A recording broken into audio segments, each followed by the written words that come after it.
Hey, what is going on, guys? My name is D Free, and today we're going to talk about Child's Play Arale and the Penguin Village Adventure Goku over here. So, hope you guys enjoyed today's video. It's just going to be a quick, just thought-giving video, breaking these guys down a little bit as far as like whether or not they're worth the time farming. Because it's my perspective, really quick, is I mean, you might as well farm just about anything in the game unless you just simply don't need it because you've got a lot better stuff, which is fine, right?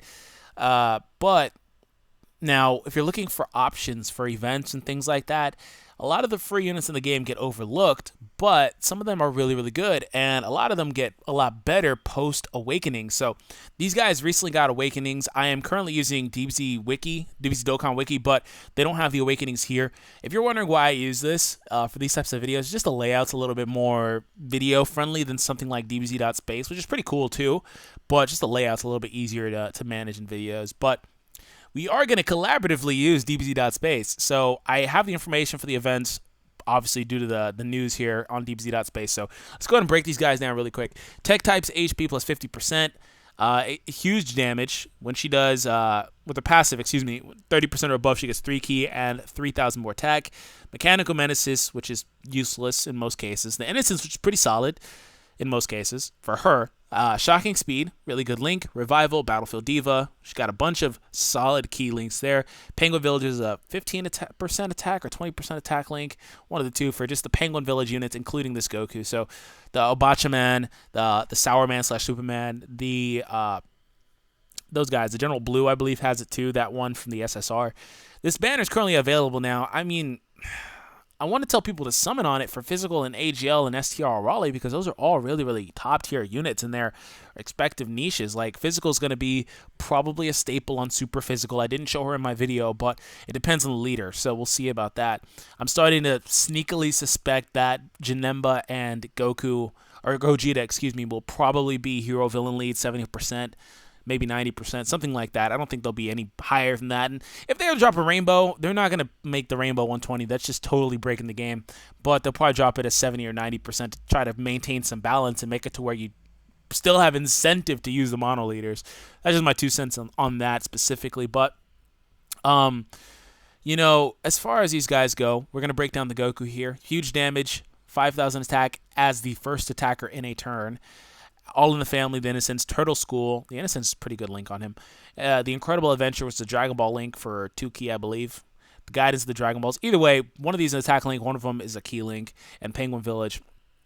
So just to give my general thoughts on them, you can farm both of them, right? On the hard stage, they both drop.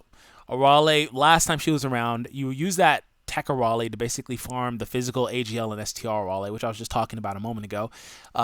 Long story short, STR is now the second best AoE behind LR Vegeta, even though he's a bit of a nuisance to handle because he requires a lot of ki. He's still the best AoE in the game, simply on damage output.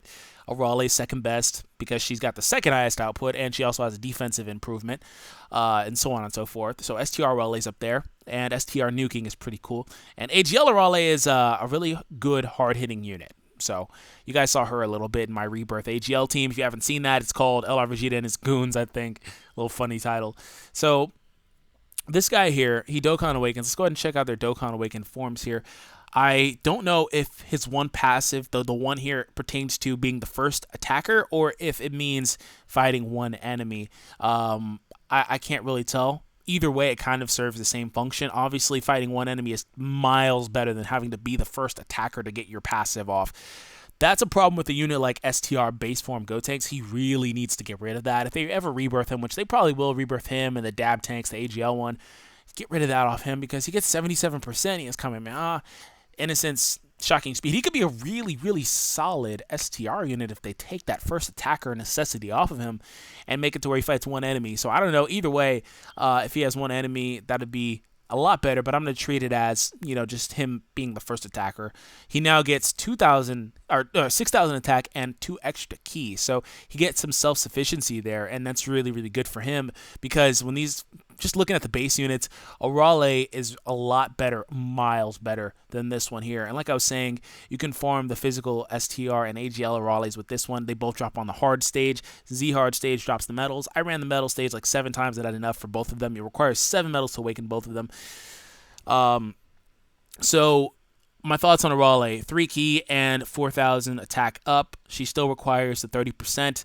I'm going to go on a limb and say they jump to being extreme on the super attack now as opposed to huge. So I think that the Goku doesn't have as much usability as Arale does. If you're just looking at standard free-to-play units, you have a lot of options. Obviously, a lot of that is spearheaded by the new Super Saiyan 3 or semi-new Super Saiyan 3 free-to-play Goku, right? He'd be your leader, and I kind of showcased it a little bit in my video where I was basically breaking down the way that the LR Goku and Frieza events had updated. You fight at AGL Frieza. No, Frieza does not drop as an AGL type. He's still STR. That's just specific to that stage in the event. But you bring him on tech and you destroy him easily, right? LR Goku can be on the team, whatever. Arale was actually on the team. She just is really good, really self-sufficient. So I do think that she is worth the time to max her out or at least get a couple copies of her. Now, both of these guys, whenever they get Super Attack 10, they do get the improved damage on the Super Attack, so that's pretty good for them as well. A little added incentive to get them a little bit higher. The Goku may Super Attack a little earlier. I don't know too much about the Goku. I just never used him because he was just super bad. He just sucks so bad. But getting 2 key on him does add a level, like I was saying, of self-sufficiency because he doesn't link particularly well.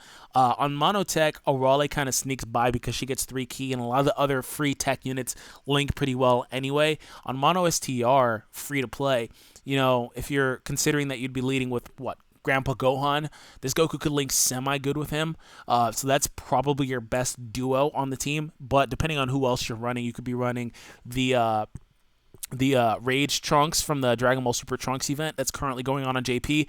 I think he's worth the farm too. He has a 7-turn limit, but like that kind of sucks. But I think he's worth the farm if you have other units that allow you to push through events quick enough. And you know, this Goku and that Grandpa Gohan will probably be the best bet. I mean, you can run out units like LR Frieza. So long story short, okay. Arale, worth the farm. Goku, worth the farm if there's an asterisk on it. If you lack options. Now, I will say this. If you're farming one, you are technically farming the other because they both drop on the same stage. I hate when the game does that because it seems to mess with the rates for one individual. When you want one, you always get the wrong one.